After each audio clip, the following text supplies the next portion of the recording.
पहले सुनसान रहे दुनिया, सृष्टि से पहले सुनसान रहे दुनिया। प्रभु अपने दया से धरती आकाश और जंगल पहाड़ बना देला। कुआं जोड़ा बिंजुर मना तोता कोयल कुहू प्रभु कर गीत गवैना। कुआं जोड़ा बिंजुर मना तोता कोयल कुहू प्रभु कर गीत गवैना। सृष्टि से पहले सुनसान रहे दुनिया, सृष्टि से पहले सुनसान रहे दुनिया। प्रभु अपने दया से धरती आकाश और जंगल पहाड़ बना देला। कुआं जोड़ा बिंजुर मना तोता कोयल कुहू प्रभु कर गीत गवैना। कुआं जोड़ा बिंजुर मना तोता कोयल कुहू प्रभु कर गीत गवैना।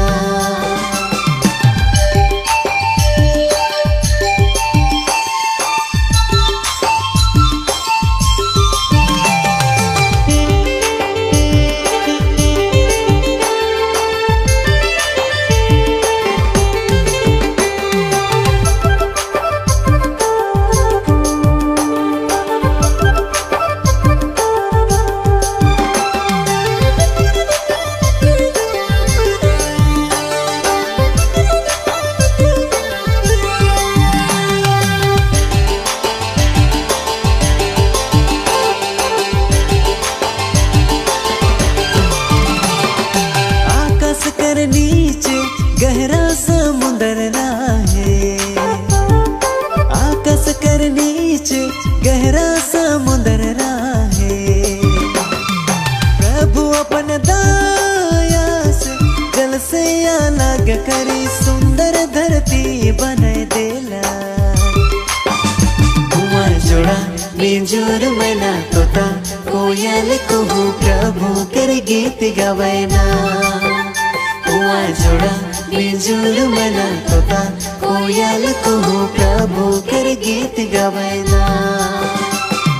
आकाश कर नीचे गहरा समुंदर रहे, आकाश कर नीचे गहरा समुंदर रहे। प्रभु अपन दया से जल से अलग करी सुंदर धरती बना देला। कुआं जोड़ा बिंजुर मना तोता कोयल कुहू प्रभु कर गीत गवैना। कुआं जोड़ा बिंजुर मना तोता कोयल कुहू प्रभु कर गीत गवैना।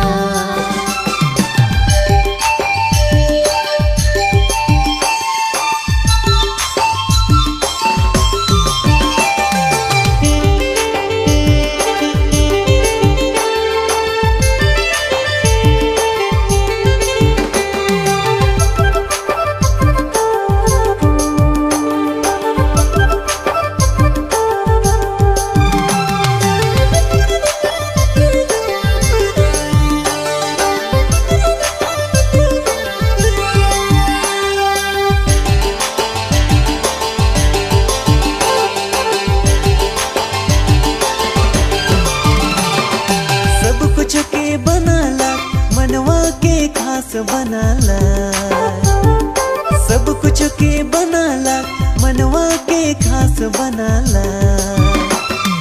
प्रभु अपन दया से आदम हवा और जीव जंतु के बना देला। कुआं जोड़ा बिंजुर मना तोता कोयल कुहू प्रभु कर गीत गवैना। कुआं जोड़ा बिंजुर मना तोता कोयल कुहू प्रभु कर गीत गवैना। सब कुछ के बनाला मनवा के खास बनाला, सब कुछ के बनाला मनवा के खास बनाला। प्रभु अपन दया से आदम हवा और जीव जंतु के बिंजूर मैना तोता कोयल कुहू प्रभु कर गीत गवैना। हुआ जोड़ा बिंजूर मैना तोता कोयल कुहू प्रभु कर गीत गवैना। सृष्टि से पहले सुनसान रहे दुनिया, सृष्टि से पहले सुनसान रहे दुनिया। प्रभु अपन दया से धरती आकाश और जंगल पहाड़ बना देला। हुआ जोड़ा बिंजूर मैना तोता कोयल कहूँ प्रभु कर गीत गवैना। हुआ जोड़ा बिंजूर मैना तोता कोयल कहूँ प्रभु कर गीत गवैना।